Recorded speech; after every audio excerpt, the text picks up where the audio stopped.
Hello hi नमस्ते, मेरा नाम है सत्यम प्रियदर्शी। मेरा नाम है अंकित गौतम। और अभी हम लोग एक बहुत ही तूफानी फिल्म देख करके आ गए हैं जिसका नाम है वेलकम टू द जंगल।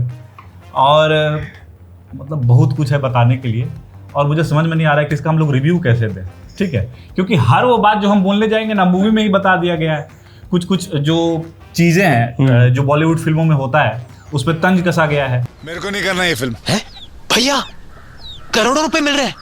हमेशा पैसे बीच में आ जाते हैं। और कुछ चीजें जो बेहतर हो सकता था और वो नहीं हो पाया है, जिसको हम क्रिटिसाइज करेंगे। बाकी जो अच्छी बातें हैं उसके बारे में बताएंगे। तो चलिए शुरू करते हैं। सबसे पहले शॉर्ट में कहानी जान। हाँ, कहानी अंकित, तुम कहानी बड़ा बढ़िया से समझाते हो तो कहानी तुम ही बताओ। कहानी बिल्कुल सिंपल सी है कि एक करोड़पति है, उसके यहाँ इनकम टैक्स की रेट बढ़ सकती है। पता चलता है उसे कि उसको अपना जो इनकम टैक्स छुपा रहा है उसके लिए कुछ जुगाड़ करना पड़ेगा। तो इसके लिए वो डिसाइड करते हैं एक मूवी बनाते हैं और ये मूवी बनेगी फ्लॉप मूवी। और उसके लिए सोचिए बजट कितना होगा। 2000 करोड़। रामायण से थोड़ा बहुत ही और उसके बाद वो फ्लॉप डायरेक्टर, फ्लॉप कैमरामैन का नाम क्या था? नैन सुख।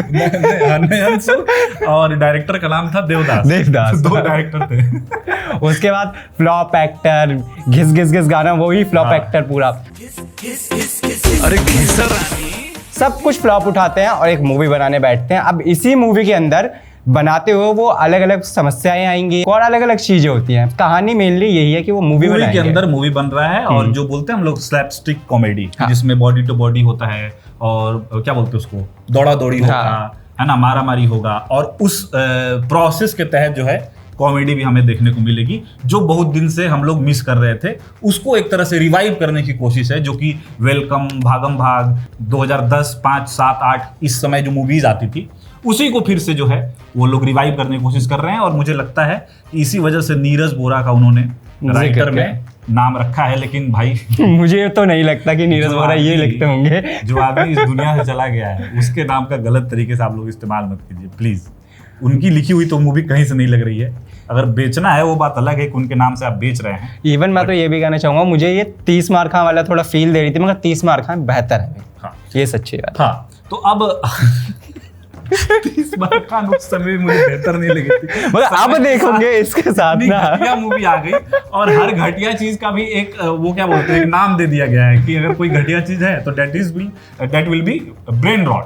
ब्रेन रॉट कॉमेडी हो जाएगा। तो फिर वही है, उसी को ये दिखाने की कोशिश है।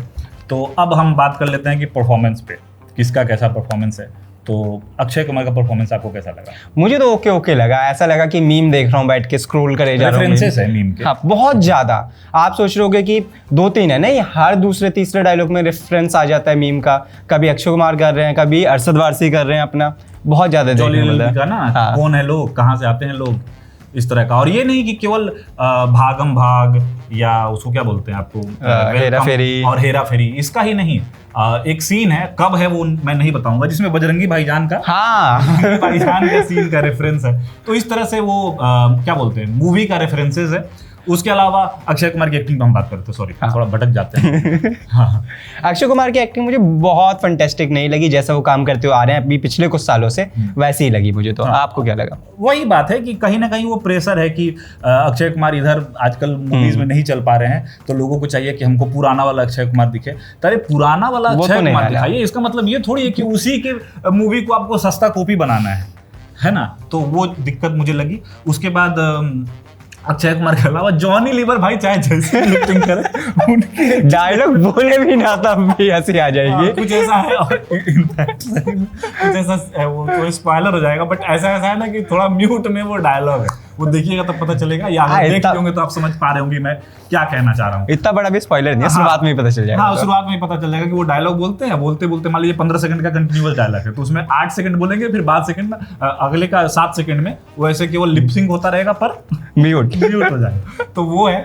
उसके अलावा वो कौन है जो बड़ा उर्दूनुमा स्टाइल में, किरण करके कुछ नाम है उनका जब वो डायलॉग आता है ना भाई साहब, हंसी हर बार आनी है। वो कुछ ऐसा होता है कि क्या होता है कि जैसे आपको ट्रेलर में पता चल ही गया होगा कि ये लोग फिल्म के अंदर फिल्म बन रही है और ये लोग जाते हैं जंगल में, और फिर क्या होता है कि उन लोगों के ऊपर असली गुंडे टेररिस्ट जो बोलिए वो अटैक करते हैं, फिर वो लोग उससे कैसे निकलते हैं, डील करते हैं। तो उसी में क्या होता है कि चूंकि वो थोड़ा उनको दिखाया गया है कि ये लोग थोड़ा मतलब कोई भी चीज अगर एक वो फरीदा जलाल होती है तो कोई भी चीज बोलती है ना तो उसके बाद ना थोड़ा सा वैसा हो जाता है कि मतलब ठीक से बोल नहीं पाती, तो उसको ट्रांसलेटर के तौर पे वो समझाते हैं और कहीं कहीं ना वो समझ में भी आ जाता है कि वो क्या बोलना चाह रहे हैं, लेकिन भाई साहब जो ट्रांसलेट करते हैं वो इतना लच्छेदार उर्दू स्टाइल में करते हैं ना कि उस पे हंसी आ जाती है, जैसे हम लोग बोलते बोलते हंस रहे हैं। तो ऐसी बात नहीं है, मतलब कुल मिला के हम ये नहीं कह सकते कि अरे क्या ही दिखा दिया बकवास, क्योंकि उसकी एक ऑडियंस है और लोग जा रहे हैं देखने के लिए मजे के लिए, तो हम देख सकते हैं। अब बात आती है कि क्या फैमिली देखेगी कि नहीं, तो फैमिली के साथ जाइएगा तो आपको डबल मीनिंग डायलॉग मिलेगा, 2-4 है, बहुत 2-3 है, वो तो अजीब कटे हुए भी पता चल रहे हैं कि कुछ कटे भी हैं और बहुत अजीब तरीके के कट्स हैं, बट उसके बावजूद भी 2-4 जो है वो डबल मीनिंग डायलॉग से। दिशा पाटनी को जो है भाई साहब पूरी फिल्म में आप विश्वास कीजिए जैकलीन फर्नांडिस का ज्यादा डायलॉग से दिशा पाटनी का, और दिशा पाटनी इतना घटिया एक्टिंग की है वो ना, वो एक होता है ओवर एक्टिंग और एक होता है घटिया एक्टिंग। ओवर एक्टिंग समझ में आता है कि डायरेक्टर बोलता है कि तुमको ओवर एक्टिंग करना है, जो कि अक्षय कुमार से लेकर के तमाम लोग हर लोग उसमें कर रहे थे, और एक होता है ना कि घटिया एक्टिंग। दिशा पाटनी ना रोबोटिक एक्टिंग कर रही थी, जबरदस्ती खड़ा कर दिया, डायलॉग बोलना है, अरे ऐसे तो वो थोड़ा मतलब दिशा ने हमें निराश किया है एक्टिंग से। बाकी बहुत तेज हो रहा है, बहुत तेज हो रहा है जो है सो है ही। उसके अलावा और अरे जो रईस इंसान जो बना अच्छा पैसा लगा उनके जावेद अख्तर ही नाम है ना उनका? नहीं जाकिर नाम, जाकिर हुसैन, एडिटर साहब इसको थोड़ा कट लगा दीजिए, जाकिर हुसैन नाम, जाकिर हुसैन नाम, तबला वादक नहीं, एक्टर हैं वो जो सरकार में है। हाँ, तो वो एक्टर वही बने हुए हैं। उनको जब हम लोग देख रहे थे ना मूवी, तो अंकित ने बोला कि उनको विजय माल्या बनाने की कोशिश की गई है, तो उनकी एक्टिंग ठीक है। और उसके अलावा श्रेयस तलपड़े भी है ना। हाँ, मतलब ये लोग आपने कॉमेडी मूवीज में जो देखा है पीछे, नो एंट्री तो अच्छी हो गई, जैसे कि दे दनादन हो गई, हेरा फेरी हो गई, इन्हीं चीजों के इर्द गिर्द जैसे कैरेक्टर रहे हैं ना, इन लोगों के वैसे ही कैरेक्टर रखे हैं, कुछ नयापन नहीं है देखने के लिए उनकी एक्टिंग में। बाकी डायलॉग की बात करें तो कुछ डायलॉग अच्छे भी लगे थे, मैंने तो बहुत सारा नोट्स मैंने भी कर रखे हैं कुछ तो। एक तो वही वाला, ओए आतंकवादी जी बोलिए, आतंकवादी बोलता है जी बोलिए। अब इसमें ना दिशा पाटनी का नाम है नादिया, ठीक है, वो अक्षय कुमार की लव लाइफ होती है और एक्स भी होती है मूवी के अंदर, ठीक है। तो उसमें क्या होता है ना, दिल ना दे मूवी बनाता, दिल ना दिया नादिया, समझ रहे आप? तो वर्ड प्ले के साथ इस तरह का बहुत सारा पीछे भी है। दिलेर मेहंदी का गाना वो वाला, हाँ, वो बड़ा अच्छा रिक्रिएट किया, मुझे अच्छा लगा है कि मतलब ना आपको छोटे रेफरेंसेस मिलेंगे, लेकिन मूवी ना थोड़ी लंबी होगी। हाँ, मतलब तो क्या है कि रिव्यू तो हमारा बहुत से बहुत 5 मिनट का होगा, 10 मिनट का होगा, लेकिन मूवी आप जब 2.5 घंटे की मूवी बना रहे हैं, तो अगर इस तरह का रेफरेंसेस देना, इस तरह की एक्टिंग होगी और इस तरह का सीन होगा, तो उसको आपको टाइट रखना पड़ेगा। लेकिन मूवी बीच में थोड़ी स्लो हो जाती है, जो मूवी की खामी है। काफी बार मुझे ना रिपीटेड बेस काफी सीन लगे, क्योंकि जैसे फरीदा जलाल का वो डायलॉग वाला है, बार बार आता है, 3-4 बार आता है, 1-2 बार ठीक है, फिर इरिटेट करने लगता है। फिर अन्ना वाला कि आवारा हुए पागल में जो कैरेक्टर है, सेम कैरेक्टर लिया, मैं बता देता हूँ। तो इस तरह का चीज है। और बाकी भाई साहब ये मूवी जो है वो 80% तो एक ही जगह पे शूट हुआ है। हाँ, एक ही जगह पे सेट लगा करके शूट कर दिए ये लोग, तो पता 250-300 करोड़ कहाँ गया ये तो समझ में नहीं आता है। मुझे लगता है कि ये मूवी जो है वो ठगा गया है, मूवी भी कहीं वही वाला डाइस वाला तो नहीं है, मनी करने के लिए व्हाइट को, मतलब ब्लैक को व्हाइट मनी करने के लिए तो नहीं बनाया गया है। वही बात है। ट्रॉपिक थंडर का आपसे कितना इंस्पायर्ड है कितना नहीं, ये आप फिल्म देखिए तो जज कीजिए। लेकिन उस सब के बावजूद जो है आपको मूवी हंसाती तो है, इसमें कोई दो राय नहीं है। और अगर आप एकदम उसको क्या बोलते हैं कि नकार दो, नोलन और वो क्या बोलते हैं अल पचिनो और उस टाइप के फिल्मों के शौकीन हैं, तो फिर तो इस मूवी की आप धज्जियां भी उड़ा सकते हैं। लेकिन चूंकि क्या है कि हमें मूवी का मूड समझना होगा और उस हिसाब से हम लोग रिव्यू कर रहे हैं। तो अगर आप एक मतलब क्या बोलते हैं दोस्तों के संग जा रहे हैं देखने के लिए, अपनी गर्लफ्रेंड के साथ जा रहे हैं देखने के लिए, या कोई गर्लफ्रेंड या अपने बॉयफ्रेंड के साथ जा रहा है देखने के लिए, तो उसको हंसी आएगी।